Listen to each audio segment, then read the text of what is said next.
Hi friends, welcome back to Srikriti channel. అందరికీ omelette అంటే తెలుసు, కానీ ఆమ్లెట్ కర్రీ తెలుసా? ఒక్కసారి ఇలా ట్రై చేసి చూడండి. ఆమ్లెట్ కర్రీ చాలా బాగుంటుంది.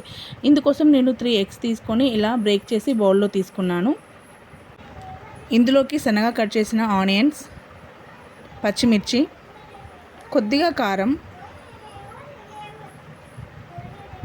కొద్దిగా పసుపు, కొద్దిగా సాల్ట్ కూడా యాడ్ చేసి ఈ బ్యాటర్ మొత్తం మంచిగా మిక్స్ చేసుకుందాం. ఇలా బ్యాటర్ మొత్తం చక్కగా మిక్స్ చేసేసుకొని పక్కన పెట్టేసుకొని స్టవ్ పై ఒక ప్యాన్ తీసుకొని అందులో ఆయిల్ వేసేసుకుందాం.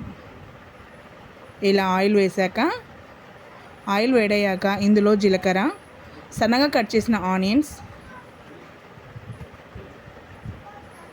కొన్ని పచ్చిమిర్చి వేసి కలిపేసుకుందాం. ఇందులోనే కొద్దిగా సాల్ట్ కూడా యాడ్ చేసుకుందాం. ఇలా చక్కగా కలిపేసుకొని అల్లం పేస్ట్ కూడా వేసి మరొకసారి కలుపుకుందాం.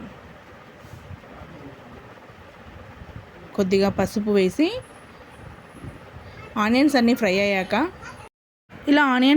అయ్యాక ఇందులోనే తగినంత కారం, ధనియాల పొడి వేసి కలిపేసుకొని మనం ముందుగా ప్రిపేర్ చేసుకున్న ఎగ్ బ్యాటర్ని మనం ఆమ్లెట్ లాగా ఈ ప్యాన్లో వేసేసుకుందాం.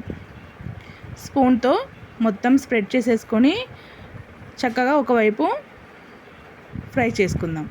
ఒకవైపు ఫ్రై అయ్యాక రెండో సైడు జాగ్రత్తగా తిప్పాలి, బ్రేక్ అయ్యే ఛాన్స్ ఎక్కువగా ఉంటుంది. చూసారా?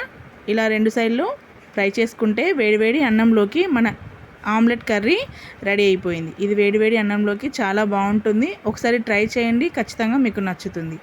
ఇది పిల్లల లంచ్ బాక్స్లో పెడితే కూడా ఇష్టంగా తినేస్తారు. Thank you for watching. Please subscribe my channel.